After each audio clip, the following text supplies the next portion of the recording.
Hello everyone, good morning. हम NCERT discuss कर रहे हैं ज्योग्राफी का, क्लास 8 एंड चैप्टर 4। टॉपिक का नाम है उद्योग। अगर आप यूपीएससी, स्टेट पीसीएस या अदर कोई कॉम्पिटिटिव एग्जाम की तैयारी कर रहे हैं तो उसके पॉइंट ऑफ व्यू से ये सेशन आपके लिए बहुत ही ज़्यादा इम्पोर्टेंट होने वाला है। तो चलिए स्टार्ट करते हैं। क्या आपने कभी यह विचार किया है कि लिखने की अभ्यास पुस्तिका जो आप इस्तेमाल में लाते हैं वह विनिर्माण की लंबी प्रक्रिया के बाद आपके पास पहुंचती है।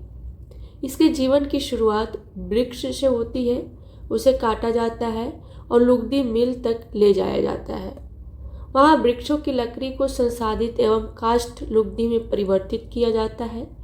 काष्ठ लुगदी को रासायनिक द्रव्य के साथ मिलाया जाता है और अंततः मशीनों के द्वारा कागज के रूप में परिवर्तित किया जाता है। यह कागज प्रेस में जाता है जहां रसायनों से निर्मित स्याही का इस्तेमाल पृष्ठों पर रेखाएं छापने में किया जाता है और इसके उपरांत पृष्ठों को अभ्यास पुस्तिका के रूप में बांधकर व पैक करके बिक्री के लिए बाजार में भेज दिया जाता है। तो देख रहे हैं कितना लंबा प्रक्रिया है हम कागज जो हम बुक पढ़ते हैं उसको बनने में। ठीक, अतः यह आपके हाथ में पहुंचती है, उसके बाद ये हमारे पास पहुंचती है, फिर हम पढ़ाई करते हैं। द्वितीय क्रियाकलाप या विनिर्माण में कच्चे माल को लोगों के लिए अधिक मूल्य के उत्पादों के रूप में परिवर्तित किया जाता है। लास्ट क्लास में हमने देखा था प्राथमिक क्रियाकलाप, द्वितीय एंड तृतीय। ठीक है, प्राथमिक में मुख्यतः प्रकृति से जुड़ा हुआ था, जैसे कृषि, पशुपालन, ये सारे क्या आ जाते हैं प्राथमिक में। द्वितीय क्रियाकलाप में जैसे या विनिर्माण आते हैं, इसमें क्या होता है, जो कच्चा माल है ना, कच्चे माल को लोगों के लिए अधिक मूल्य के उत्पादों के रूप में परिवर्तित किया जाता है। जैसा कि आपने देखा लुगदी कागज के रूप में और कागज अभ्यास पुस्तिका के रूप में।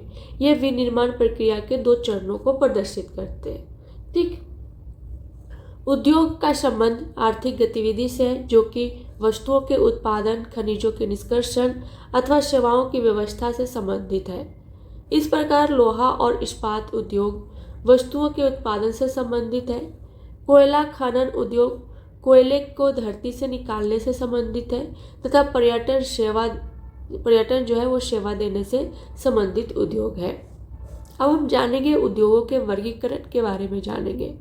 ठीक है, उद्योगों का वर्गीकरण कच्चा माल, आकार और स्वामित्व के आधार पर किया जा सकता है। कच्चा माल में देखिए, कच्चे माल के उपयोग के आधार पर उद्योग जो है वो कृषि आधारित, खनिज आधारित, समुद्र आधारित और वन आधारित हो सकते हैं।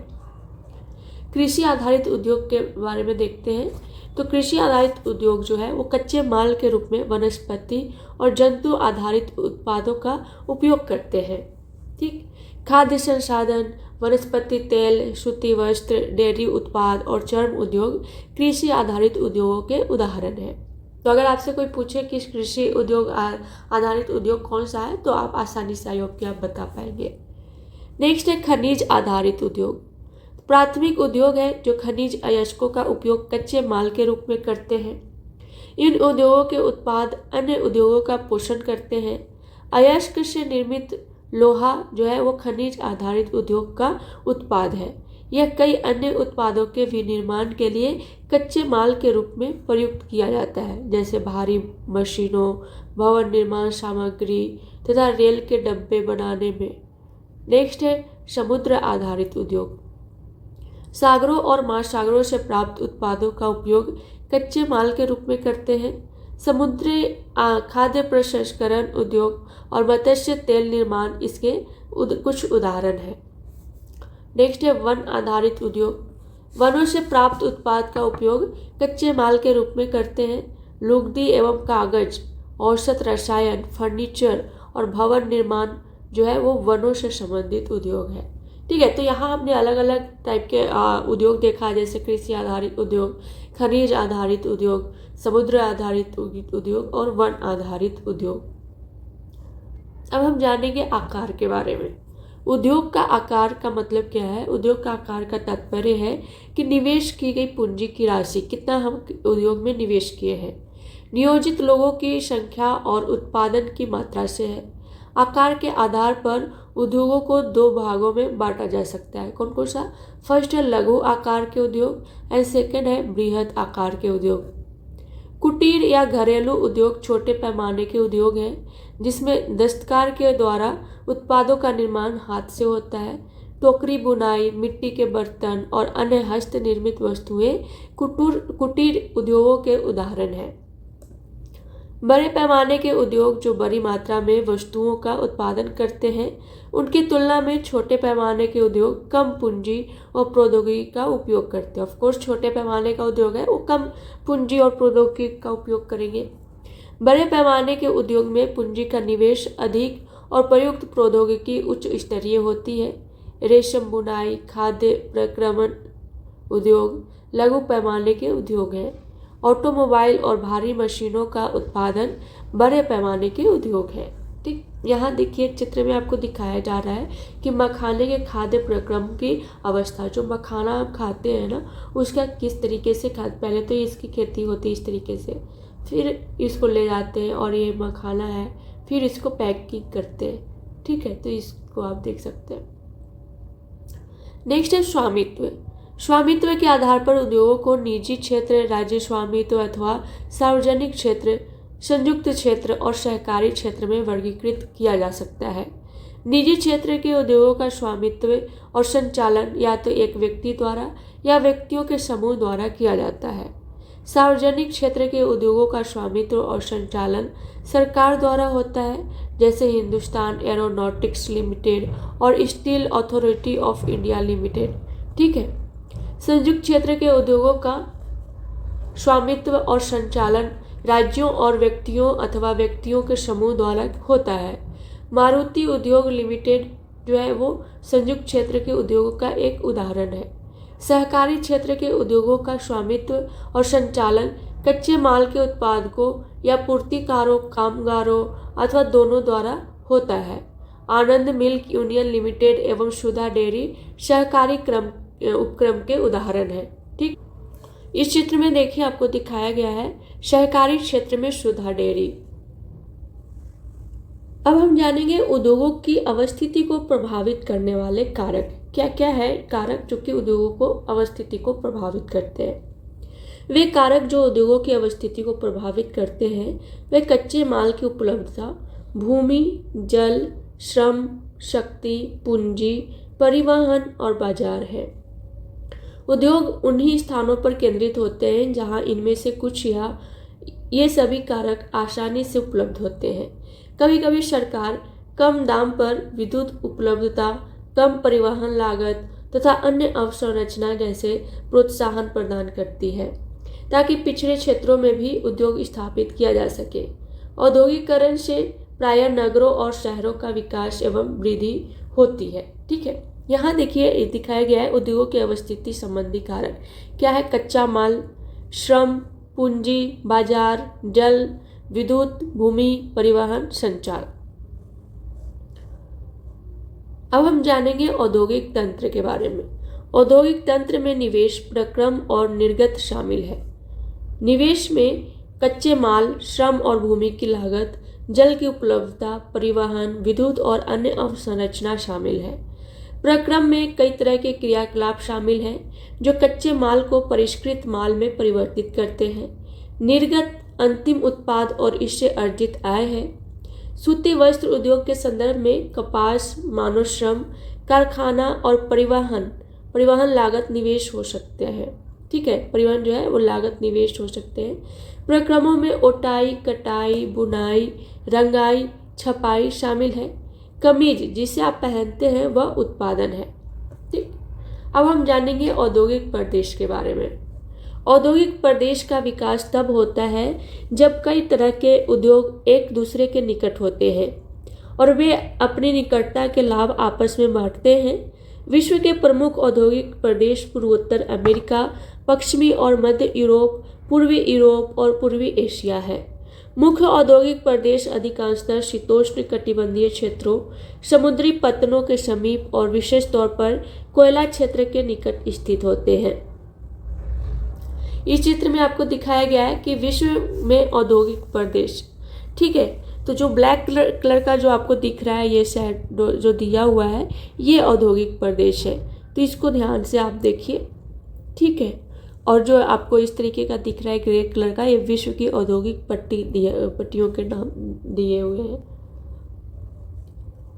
भारत में अनेक औद्योगिक प्रदेश हैं, जैसे मुंबई पुणे समूह, बेंगलोर तमिलनाडु प्रदेश, हुगली प्रदेश, अहमदाबाद वडोदरा प्रदेश, छोटा नागपुर औद्योगिक प्रदेश, विशाखापट्टनम गुंटूर औद्योगिक प्रदेश, गुड़गांव दिल्ली मेरठ औद्योगिक प्रदेश और कोल्लम तिरुवनंतपुरम औद्योगिक प्रदेश। अब हम जानेंगे औद्योगिक विपदा के बारे में। क्या है ये औद्योगिक विपदा? उद्योगों में दुर्घटना या विपदा मुख्य रूप से तकनीकी विफलता या संकट उत्पन्न करने वाले पदार्थों के बेतरतीब उपयोग के कारण घटित होती है। भोपाल में 3 दिसंबर 1984 को लगभग 00.30 बजे मतलब 12:30 बजे घटित अब तक की सबसे त्रासदपूर्ण औद्योगिक दुर्घटना है। यह एक प्रौद्योगिकी दुर्घटना थी जिसमें यूनियन कार्बाइड के कीटनाशक कारखाने से हाइड्रोजन साइनाइड तथा प्रतिक्रियाशील उत्पादों के साथ साथ अत्यंत विषैली मिथाइल आइसोसाइनाइड गैस का रिसाव हुआ था। ये भी कई बार एग्जाम में पूछे गए हैं, तो ध्यान में रखना है। कौन सी गैस? मिथाइल आइसोसाइनाइड, ठीक। 1989 में सरकारी सूचना के अनुसार 35,598 व्यक्तियों की मृत्यु हो गई थी और हजारों लोग जो बच गए वे आज भी एक या अधिक बीमारियों जैसे अंधापन, प्रतिरक्षा तंत्र विकृति, आंत्रशोथ विकृति आदि से पीड़ित है। यहाँ देखिए यूनियन कार्बाइड फैक्ट्री इस चित्र में दिखाया गया है। 23 दिसंबर 2005 में चीन के गांव कायो चोंगगिंग में गैस कूप विस्फोट से 243 लोगों की मृत्यु तथा 9,000 लोग दुर्घटनाग्रस्त हो गए थे और इन स्थानों से 64,000 लोगों को विस्थापित किया गया था। कई लोग विस्फोट के बाद न भाग सकने के कारण मर गए। वे जो समय पर भाग पाए उनकी आंखें, त्वचा और फेफड़े गैस से क्षतिग्रस्त हो गए थे। अब हम जानें, यहाँ देखिए गांव कायो में बचाव अभियान हुआ था। अब हम जानेंगे जोखिम कम करने के उपाय क्या है। तो इसका फर्स्ट है कि घने बसे आवासीय क्षेत्रों को औद्योगिक क्षेत्रों से अलग बहुत दूर रखा जाना चाहिए। सेकेंड है उद्योगों के समीप बसने वाले लोगों को दुर्घटना होने की स्थिति में विषैले या खतरनाक पदार्थों के संग्रहण और उनके संभव प्रभावों का ज्ञान होना चाहिए। थर्ड है कि आग की चेतावनी और अग्निशमन की व्यवस्था को उन्नत किया जाना चाहिए। फोर्थ है कि विषैले पदार्थों के भंडारण क्षमता की सीमा होनी चाहिए।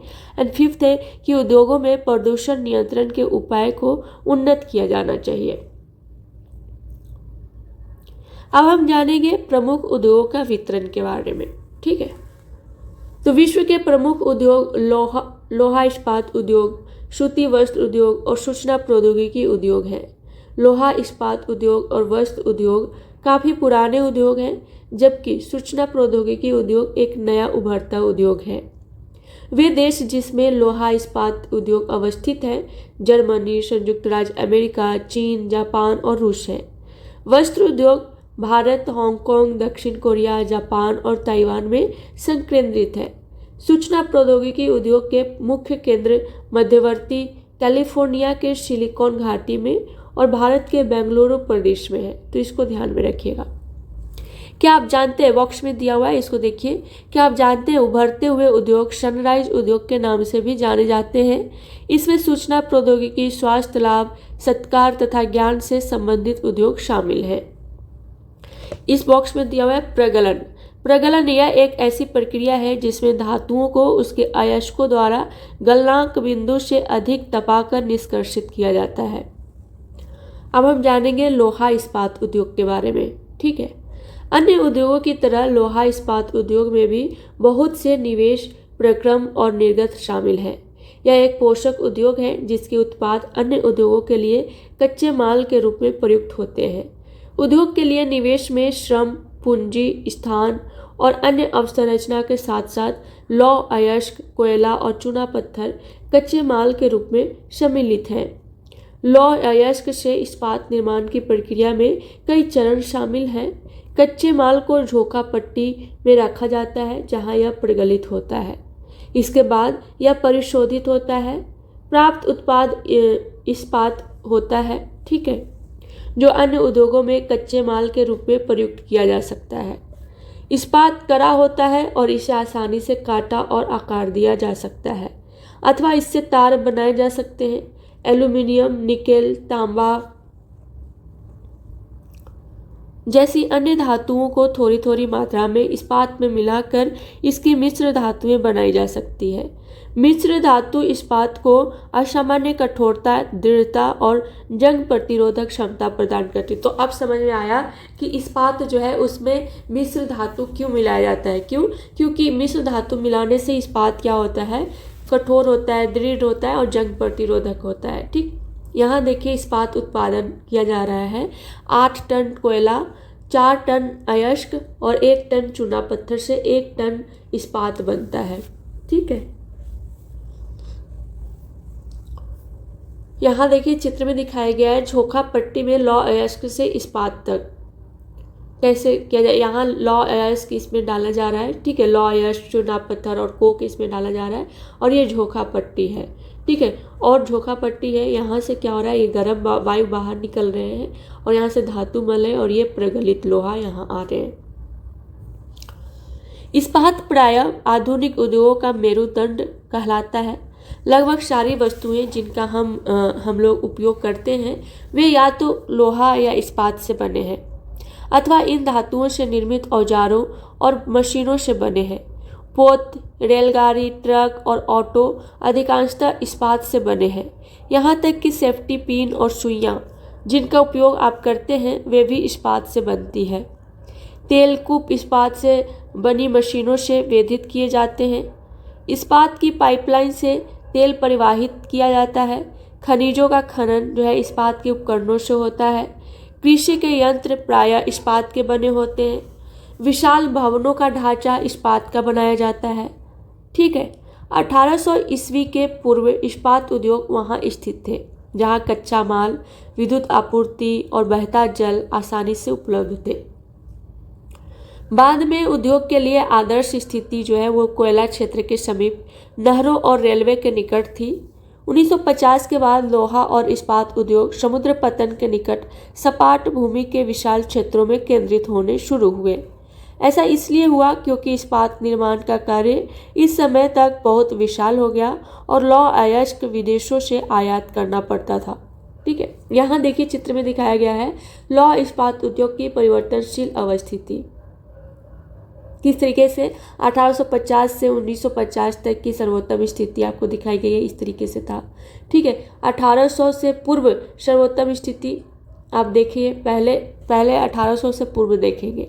ठीक है, सबसे पहले 1800 से पूर्व सर्वोत्तम स्थिति आप देखिए। उसके बाद 1850 से 1950 तक सर्वोत्तम स्थिति और अब 1950 से अब तक की सर्वोत्तम स्थिति हम देख सकते हैं। ठीक है, काफ़ी बदल गए, डिफरेंस है। भारत में लोहा इस्पात उद्योग कच्चा माल, सस्ते श्रमिक और परिवहन और बाजार का लाभ लेते हुए विकसित हुए। सभी महत्वपूर्ण इस्पात उत्पादक केंद्र जैसे भिलाई, दुर्गापुर, बर्नपुर, जमशेदपुर, राउरकेला, बोकारो एक ही प्रदेश में स्थित है जो 4 राज्यों में फैले हैं और वे 4 राज्य हैं पश्चिम बंगाल, झारखंड, उड़ीसा और छत्तीसगढ़। भद्रावती और विजयनगर कर्नाटक में, विशाखापट्टनम आंध्र प्रदेश में, सलेम तमिलनाडु में अन्य महत्वपूर्ण इस्पात के केंद्र हैं जो स्थानीय संसाधनों का उपयोग कर रहे हैं। इस चित्र में देखिए विश्व प्रमुख लोहा इस्पात उत्पादन के क्षेत्र आपको दिखाया गया है। ब्राज़ील है यहाँ, इस क्षेत्र को देखिए। ठीक है, भारत में भी जर्मनी, यूरोप। जब भी मेंस में आंसर राइटिंग आए और इस तरीके के क्वेश्चन है तो मैप जरूर बनाइए, मैप पे आप जरूर दिखा सकते हैं। ठीक, अब हम जानेंगे जमशेदपुर की स्थिति के बारे में देखते हैं कि 1947 से पूर्व भारत में केवल एक इस्पात का कारखाना था, Tata iron and steel company limited TISCO. यह निजी स्वामित्व में था। स्वतंत्रता के पश्चात सरकार ने यह कार्य अपने हाथ में लिया और बहुत से लोहा इस्पात संयंत्र स्थापित किए। झारखंड में स्वर्णरेखा और खरकई नदियों के संगम के समीप साकची में सन 1907 में टिस्को की शुरुआत की गई थी। बाद में साकची का नाम बदलकर जमशेदपुर रखा गया। भौगोलिक रूप से जमशेदपुर जो है वो देश में लोहा इस्पात केंद्र के रूप में सर्वाधिक सुविधाजनक स्थान पर है। इस चित्र में दिखाया गया है जमशेदपुर में लोहा इस्पात उद्योग की अवस्थिति। ठीक है, तो आप देखिए ये टाटा नगर रेलवे स्टेशन है और यहाँ टाटा इस्पात कार्य यहाँ होता है। और इसके आसपास देखिए सामान्य डाकघर है, टाटा मुख्य अस्पताल है, जमशेदपुर हवाई पतन का है, गोल्फ कोर्स है, चिड़ियाघर साकची, और यहाँ पे नदी भी है स्वर्णरेखा नदी। ठीक है,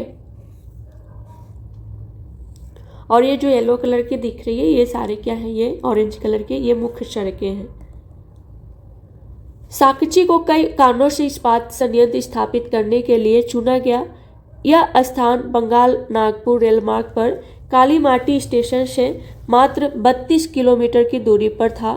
यह स्थान लौह अयस्क, कोयला और मैग्नीज निक्षेपों के साथ साथ कोलकाता के निकट भी था, जहां विशाल बाजार उपलब्ध था। टिस्को को झरिया कोयला क्षेत्रों से कोयला और उड़ीसा तथा छत्तीसगढ़ से लौह अयस्क, चूना पत्थर, डोलोमाइट और मैग्नीज प्राप्त होता है। खरकई और स्वर्णरेखा नदियों से पर्याप्त जल की आपूर्ति होती है। सरकारी प्रोत्साहनों से इसे पर्याप्त पूंजी उपलब्ध हुई। जमशेदपुर में टिस्को की स्थापना के बाद कई अन्य औद्योगिक संयंत्र स्थापित किए गए और इनमें रसायन, इंजनों के पुर्जे, कृषि उपकरण, मशीनें, टीन की चादरें, केबल और तार का उत्पादन किया जाता है। ठीक है, भारत में लोहा इस्पात उद्योग के विकास से त्वरित औद्योगिक विकास आरंभ हुआ।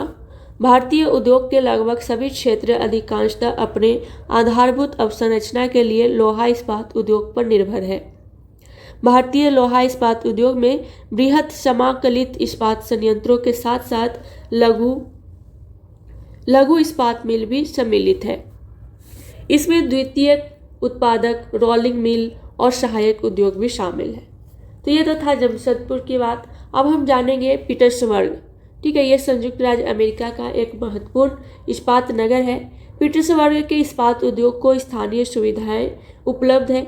कच्चा माल जैसे कोयला पीटर्सबर्ग में ही उपलब्ध है, जबकि लौह अयस्क मिनेसोटा की लोहे की खानों से प्राप्त होता है, जो पीटर्सबर्ग से लगभग 1500 किलोमीटर दूर है। इन खानों और पीटर्सबर्ग के बीच नौ परिवहन का सर्वोत्तम मार्ग जो है वो है ग्रेट लेक्स जलमार्ग। ठीक है, आता है, और यह अयस्क के नौ परिवहन हेतु सस्ता मार्ग भी है। ग्रेट लेक्स से पीटर्सबर्ग क्षेत्र तक लौह अयस्क रेलगाड़ियों से लाया जाता है। ओहियो, मोनोगहेला और एल्गनी नदियों से पर्याप्त जल प्राप्त होता है। आज पीटर्सबर्ग में बहुत कम बड़ी इस्पात मिल है और ये मिल पीटर्सबर्ग के ऊपर मोनोगहेला और एल्गनी नदी की घाटियों में तथा पीटर्सबर्ग के नीचे ओहियो नदी के सहारे स्थित है। परिष्कृत इस्पात स्थल और जल दोनों मार्गों द्वारा बाजार में भेजा जाता है। पीटर्सबर्ग क्षेत्र में इस्पात मिलों के अतिरिक्त कई अन्य कारखाने हैं और ये रेल पटरी उपकरण और भारी मशीनों के उत्पादन में इस्पात का प्रयोग कच्चे माल के रूप में करते हैं। इस बॉक्स में दिया गया है कि क्या आप जानते हैं ग्रेट लेक्स के नाम सुपीरियर, ह्यूरन, ओंटारियो, मिशिगन और ईरी है, और इन पांचों झीलों में से सुपीरियर झील सबसे बड़ी है, जो अन्य की तुलना में उच्च उद्र प्रवाह पर स्थित है। तो ये चैप्टर यहाँ कंप्लीट होता है।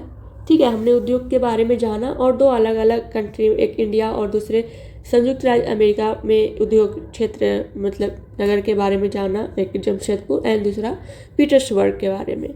ठीक है, तो चैप्टर यहाँ कंप्लीट होता है और ये है क्वेश्चन। अगर आप यूपीएससी या स्टेट पीसीएस की तैयारी कर रहे हैं तो यहाँ से आप आंसर राइटिंग प्रैक्टिस कर सकते हैं, क्योंकि यूपीएससी और स्टेट पीसीएस में फर्स्ट तो प्रीलिम्स होता है। जब आप प्रीलिम्स क्वालिफाई कर लेते हैं तो आप मेंस के लिए अपीयर होते हैं और मेंस के लिए आपको आंसर राइटिंग प्रैक्टिस करना होता है। ठीक है, ये सारे क्वेश्चन का आंसर आप कीजिए जितने भी क्वेश्चन हैं, और क्वेश्चन का आंसर करने का एक बेनिफिट ये भी होता है कि अभी हमने जो भी पढ़ा वो सारा रिवीजन हो जाता है। ठीक है, तो आज के लिए इतना ही। मिलते हैं नेक्स्ट क्लास में नेक्स्ट टॉपिक के साथ। तब तक के लिए thank you so much and all the best.